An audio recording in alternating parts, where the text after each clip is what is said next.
মা, বাবা, তোমরা আমাকে রেখে কেন চলে গেলে? আমাকেও কেন তোমাদের সাথে করে নিয়ে গেলে না? আমি আর এই নিষ্ঠুর পৃথিবীতে বাঁচতে চাই না। হ্যাঁ রে টিয়া, তুই এতক্ষণ কোথায় ছিলি রে? সারাদিন শুধু খেলা আর খেলা, তাই না? মামি, আমি কোথায় খেলতে গেলাম গো? তুমি তো সকালবেলায় আমাকে কতগুলো কাপড় কাচতে দিলে, আর আমি তো সেইগুলোই পরিষ্কার করতে নদীতে গেলাম। কি রে, তুই তো দেখছি আমার মুখে মুখে কথা বলছিস। শোন, আমার সাথে একদম তর্ক করবি না, এই বলে দিলাম। নইলে কিন্তু আমার এই বাড়ি থেকে তোকে তাড়িয়ে দিব, বুঝলি?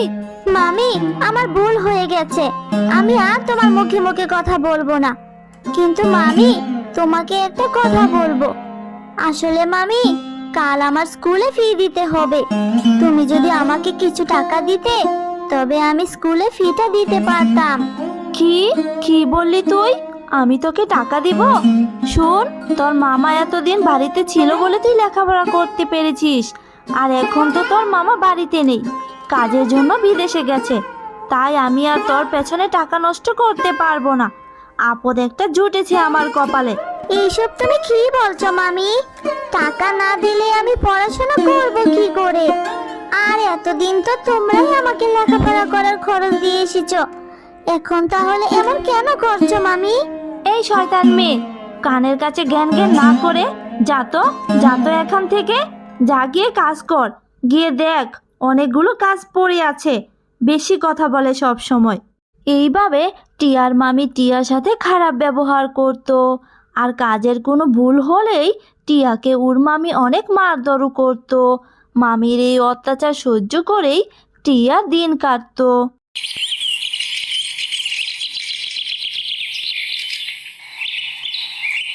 একদিন টিয়ার মামি টিয়াকে অনেক মারধর করে আর বকাঝকাও করে। টিয়া মামির কথায় মন খারাপ করে নদীর কাছে এসে অনেক কান্নাকাটি করে। মা, বাবা, তোমরা আমাকে রেখে কেন চলে গেলে? আমাকেও কেন তোমাদের সাথে করে নিয়ে গেলে না? আমি আর এই নিষ্ঠুর পৃথিবীতে বাঁচতে চাই না। আমাকেও তোমার সাথে নিয়ে যাও মা, বাবা। এরপর টিয়া যখন বাড়ি চলে আসতে থাকে, তখনই নদীর ধারে একটি গাছ দেখতে পায়, আর গাছে মাত্র একটাই ফুল ধরা ছিল। আরে, এই ফুলটা তো দেখছি অনেক সুন্দর। আমি কখনো এমন সুন্দর ফুল দেখিনি। যাই, আমি বরং এই ফুলটা ছিঁড়ে বাড়ি নিয়ে যাই, আর বাড়ি গিয়ে ফুলটা মামিকে দিব। তাহলে মামি আমার উপর অনেক খুশি হয়ে যাবে, আমাকে আর বকাঝকা করবে না। এই কথা বলে টিয়া যখনই ফুলটায় হাত দেয়, তখনই ফুল থেকে একটা পরীকন্যা বেরিয়ে আসে। এ কি অবাক কাণ্ড! কে তুমি? আর দেখি তো তোমাকে পরীর মতো লাগছে। তুমি ফুলের মধ্যে বন্দি হয়েছো কি করে? আসলে আমি পরীরাজ্যের লাল পরীর মেয়ে রূপালী। একদিন পরীরাজ্যে সবাই মিলে পৃথিবীর চারপাশ ঘুরে দেখছিলাম, অনেক মজাও করছিলাম সেই দিনটায়। কিন্তু হঠাৎ করেই এক শয়তান ডাইনি আমাদের উপর আক্রমণ করে, আর সেই আক্রমণ থেকে বাঁচাতে আমার মা লাল পরী এই ফুলের মধ্যে আমাকে বন্দি করে রেখে আমার মা চলে যায় ওই ডাইনির সাথে লড়াই করতে। কিন্তু এখন আমার মা বেঁচে আছে কিনা সেটাও আমি জানি না। ও, এই কথা! তবে তুমি কোনো চিন্তা করো না পরীকন্যা, এখন থেকে তো তুমি সম্পূর্ণ মুক্ত। তাই তুমি আর আমি মিলে তোমার মাকে খুঁজে বের করব। আর তুমি এই জঙ্গলের ভিতর যে একটা কুটির আছে সেখানেই থাকবে। আমি তোমার জন্য খাবার নিয়ে আসব, আর আমরা দুজন মিলে তোমার মাকে খুঁজে বের করব। তুমি সত্যি অনেক ভালো মেয়ে। তবে কাল কিন্তু তুমি এসো জঙ্গলের কুটিরে। তারপর টিয়া পরীকন্যার সাথে কথা বলা শেষ করে বাড়ি চলে আসে। পরের দিন টিয়া যখন কিছু খাবার নিয়ে আসছিল, তখন তার মামি দেখে ফেলে। খিরে টিয়া, তোর হাতে খাবার কেন? খাবারগুলো তুই কোথায় নিয়ে যাচ্ছিস?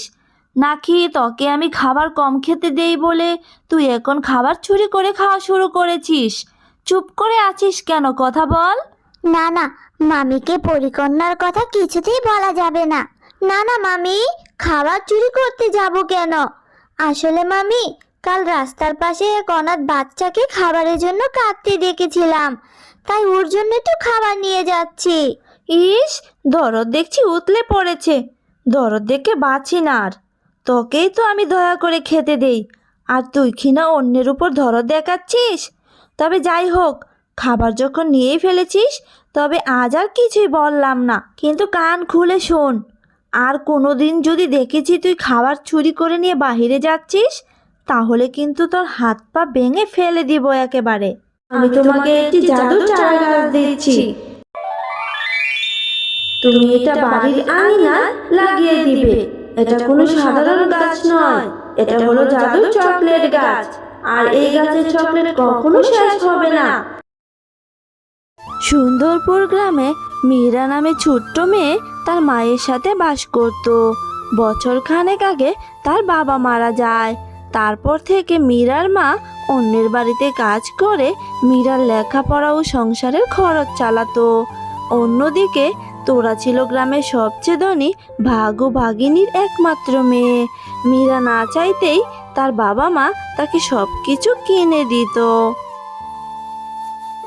মা, ও মা, আমি একটু তোরাদের বাড়িতে যাই।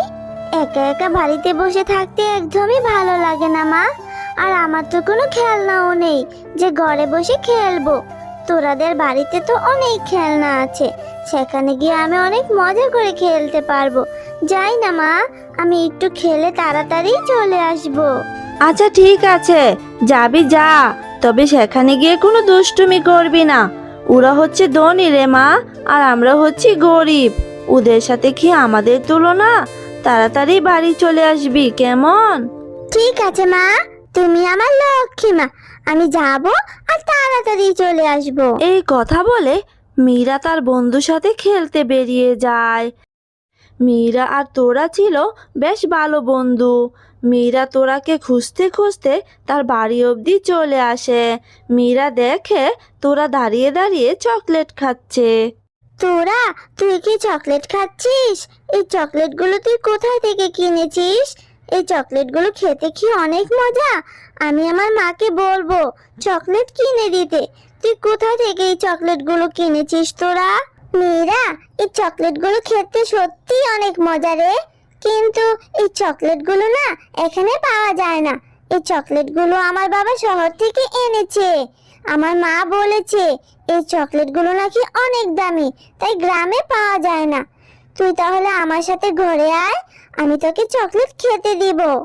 ঠিক আছে, তাহলে চল।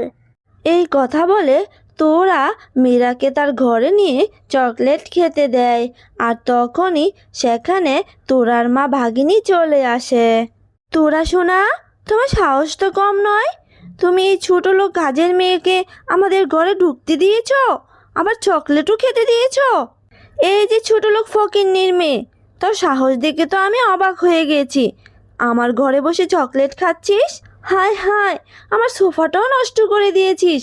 বেরিয়ে যা বলছি, আমার ঘর থেকে এক্ষুনি বেরিয়ে যা, আর কখনো আমার মেয়ের সাথে খেলতে আসবি না। কাকিমা, তুমি এইভাবে কেন বলছো গো? আমি তো ইচ্ছে করে তোমার ঘরে আসিনি। তোরাই তো আমাকে নিয়ে এসেছে চকলেট খাওয়ার জন্য। তুমি কেন আমাকে এইভাবে বকছো? ছোট লোক কোথাকার, তুই ইচ্ছে করে আমার ঘরে এসেছিস। আমার মেয়েটাকে ভুলিয়ে বালিয়ে চকলেট খেতে চলে এসেছিস। তোর মা তো অন্যের বাড়িতে জিয়ের কাজ করে, আর জিয়ের কাজ করে কি চকলেট কিনে দিতে পারবে? ছোট লোক কোথাকার, বেরিয়ে যা বলছি আমার বাড়ি থেকে, আর কখনো আমার মেয়ের সাথে খেলতে আসবি না। ভাগিনীর কথায় মন খারাপ করে মীরা বাড়ি চলে আসে। কি রে মীরা, এত তাড়াতাড়ি চলে এলি যে? তুই না তোরাদের বাড়িতে গিয়েছিলি খেলা করতে? কি হয়েছে রে মা, তোর মনটা খারাপ কেন? মা, আমার তো বাবা নেই। আর যদি আমার বাবা বেঁচে থাকতো, তাহলে তোরার বাবার মতো আমার বাবাও আমাকে চকলেট কিনে দিত, তাই না মা? আর সেই চকলেটগুলো আমি অনেক মজা করে খেতে পারতাম। জানো মা, আমি আর তোরার সাথে খেলতে পারবো না। তোরার মা ভাগিনী কাকিমা আমাকে তাদের বাড়ি যেতে নিষেধ করেছে, আর তোরার সাথে খেলতেও নিষেধ করেছে। তোরা আমাকে চকলেট দিতে চেয়েছিল বলে ভাগিনী কাকিমা আমাকে অনেক বকাঝকা করেছে। আমি তোরার সাথে সোফায় বসেছি বলে ভাগিনী কাকিমা আমাকে ছোট লোকের বাচ্চা বলে বাড়ি থেকে তাড়িয়ে দিয়েছে মা। থাক মা, তুই আর কাঁদিস না। তুই তো জানিস আমাদের অভাবের সংসার। তোর বাবা মারা যাওয়ার পর থেকে মানুষের বাড়িতে কাজ করে কোনো রকমে খেয়ে পড়েই বেঁচে আছি। আমি যতটুকু সম্ভব একটু একটু করে টাকা জমিয়ে তোকে চকলেট কিনে দিব রে মা। তুই আর কান্না করিস না। তুই কান্না করলে যে আমি সহ্য করতে পারি না।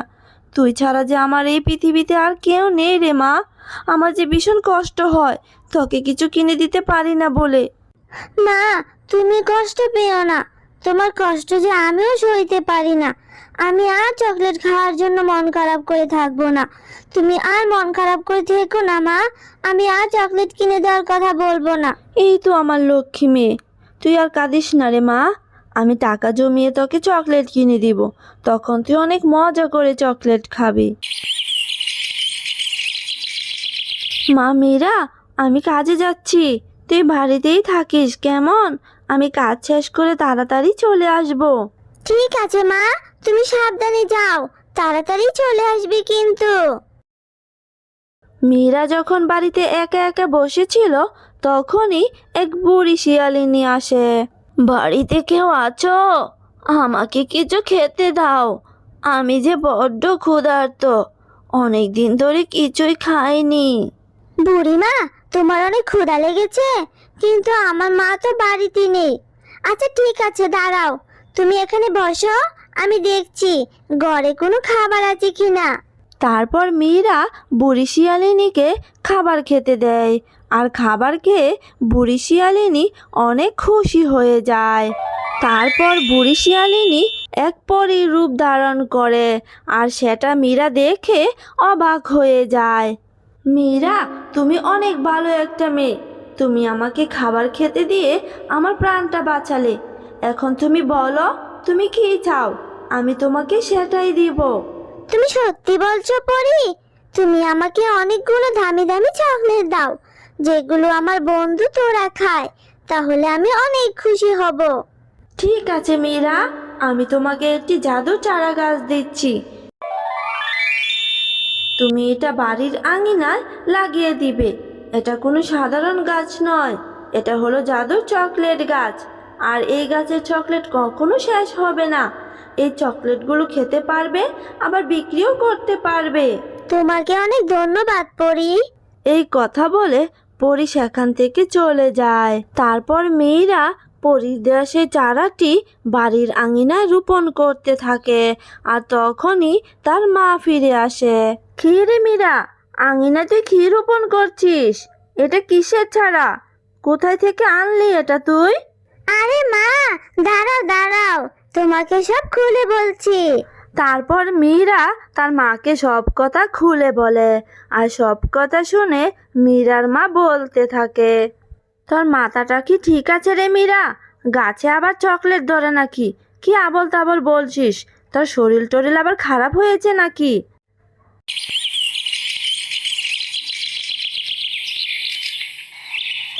ও মা, এটা কি দেখছি আমি? কালকে যে আমি চারাটি রোপণ করেছি, আর আজকে এত সুন্দর চকলেট গাছ হয়েছে। কি মজা, কি মজা!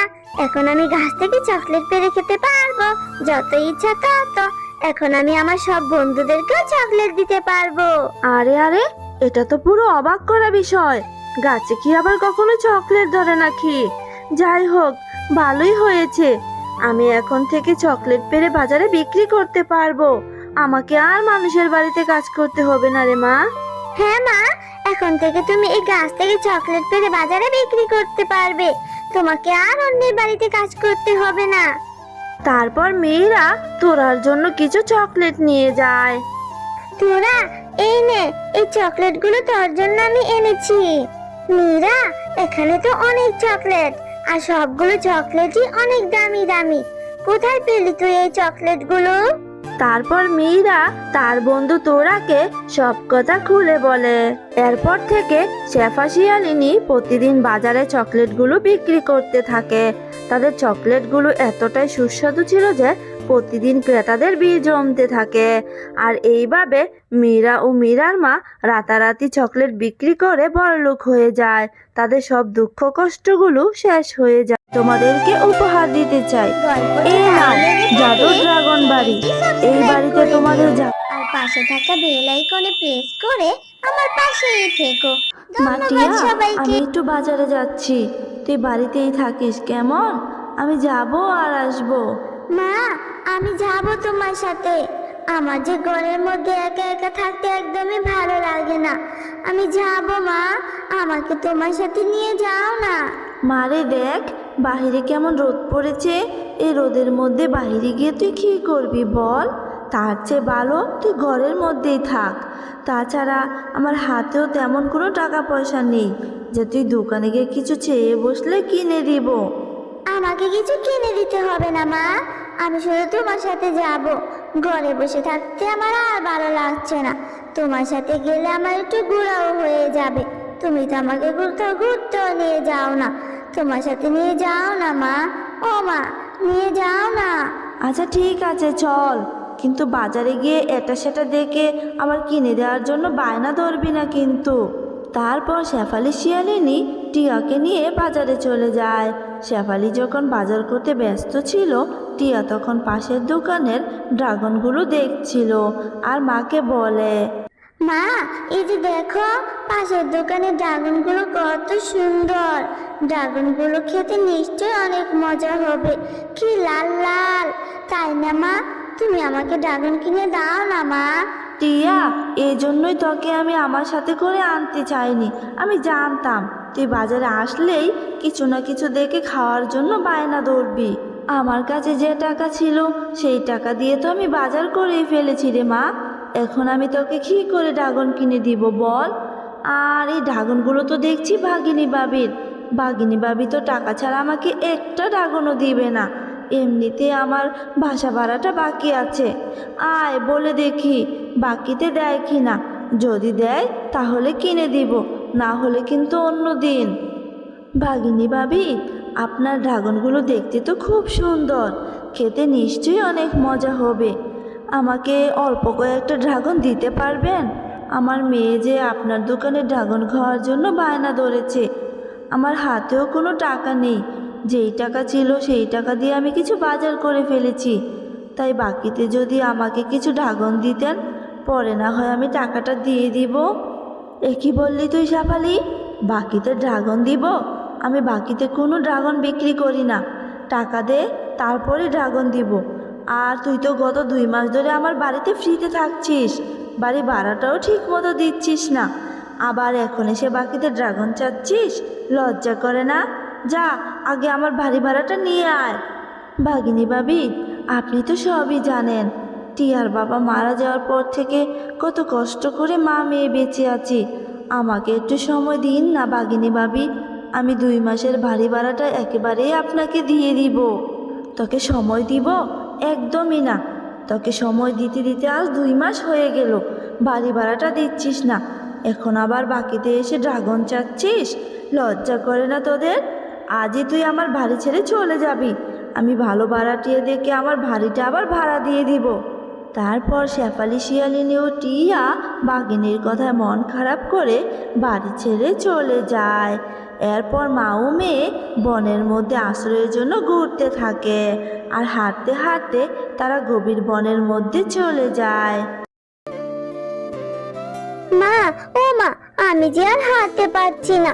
আমার যে খুব কষ্ট হচ্ছে মা। আজ আমার জন্য ভাগিনী কাকিমা তোমাকে কত কত শোনালো। আমি আর ড্রাগন খেতে চাইবো না মা। ড্রাগন খেতে চেয়েছি বলেই তো ভাগিনী কাকিমা তোমাকে কত বকাঝকা করলো, আর বাড়ি থেকেও বের করে দিল। আমি আর কখনো ড্রাগন খেতে চাইবো না। তুই মন খারাপ করিস না রে মা, আমিও যে আর হাঁটতে পারছি না। আর বাঘিনী ভাবি বাড়ি থেকে বের করে দিয়েছে কারণ আমি যে তার বাড়ি ভাড়াটা দিতে পারিনি রে মা। তোর বাবা মারা যাওয়ার পর থেকে কত কষ্ট করে সংসারে দুবেলা দুমুঠো খাবার জোগাড় করছি, বাড়ি ভাড়াটা কোথায় থেকে দিব রে মা? এখানে তো আশেপাশে কোনো বাড়িঘরও দেখছি না। তোর অনেক কষ্ট হচ্ছে তাই না রে মা? চল মা, আর একটু সামনে এগিয়ে যাই, গিয়ে দেখি কোনো বাড়িঘর খুঁজে পাই কি না।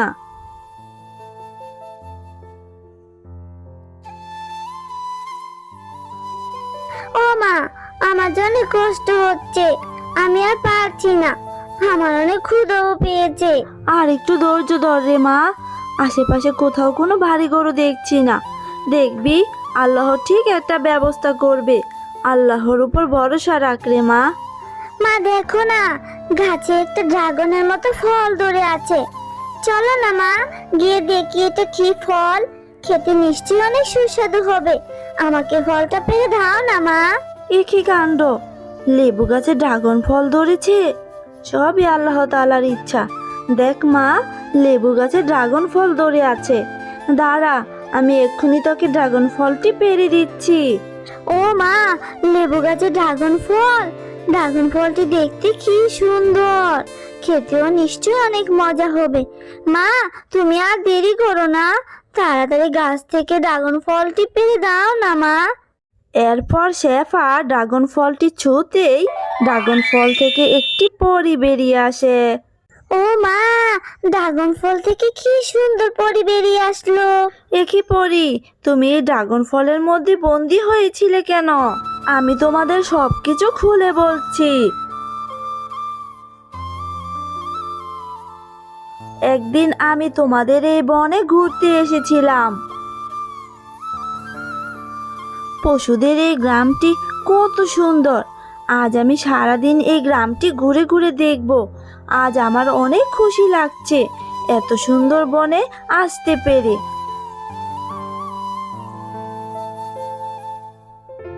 আরে আরে, কি সুন্দর ড্রাগন ফলের গাছ! এত সুন্দর ড্রাগন ফল দেখে তো আমার অনেক ক্ষুধাও লেগে গেছে। যাই, আমি বরং কিছু ড্রাগন ফল খেয়ে ক্ষুধা নিবারণ করি। আরে বাহ, ড্রাগন ফুল দেখতে যেমন সুন্দর, খেতেও তেমন সুস্বাদু ছিল। এরপর আমি ড্রাগন খেয়ে ছাল ফেলার সময় এক তান্ত্রিক বাবা মাথার উপরে পড়ে।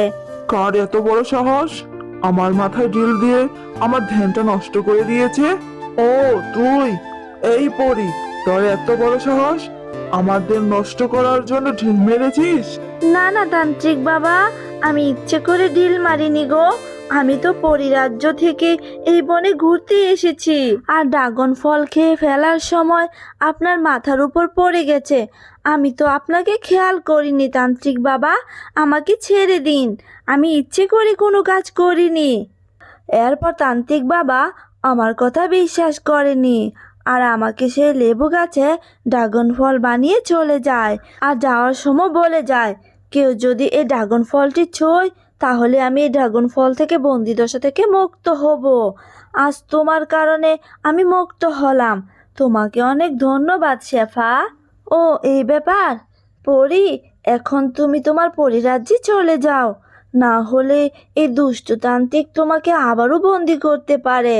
তুমি অনেক ভালো শেফা, কিন্তু তুমি আর তোমার মেয়ে এই গহীন বনে কি করছো? তারপর শেফা পরীকে সব কথা খুলে বলে। না না, এটা ঠিক হয়নি তোমাদের সাথে। তোমাদের সাথে তো অনেক খারাপ হয়েছে। তোমার এই কথা শুনে আমার খুব কষ্ট হচ্ছে। তোমরা যেহেতু আমার জীবন বাঁচিয়েছো, তাই আমি তোমাদেরকে উপহার দিতে চাই। এই নাও জাদুর ড্রাগন বাড়ি। এই বাড়িতে তোমাদের যাবতীয় জিনিস পেয়ে যাবে। তোমরা যখন যেটা চাইবে তোমরা তখন সেটাই এই বাড়িতে পেয়ে যাবে। তোমাদের আর কোনো কিছুর অভাব থাকবে না। তোমাকে অনেক ধন্যবাদ পরি, তোমার এই ঋণ আমি কখনো ভুলবো না। তোমাদেরকেও অনেক ধন্যবাদ। তোমরা যদি আজ আমাকে সাহায্য না করতে তাহলে আমিও আজ এই বন্দি দশা থেকে মুক্ত হতে পারতাম না। এখন আমি আসি, তোমরা ভালো থেকো।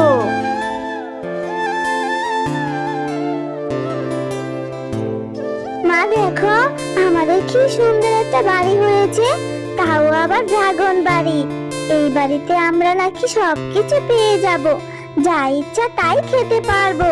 আমাদের আর কোনো অভাব থাকবে না, তাই না মা?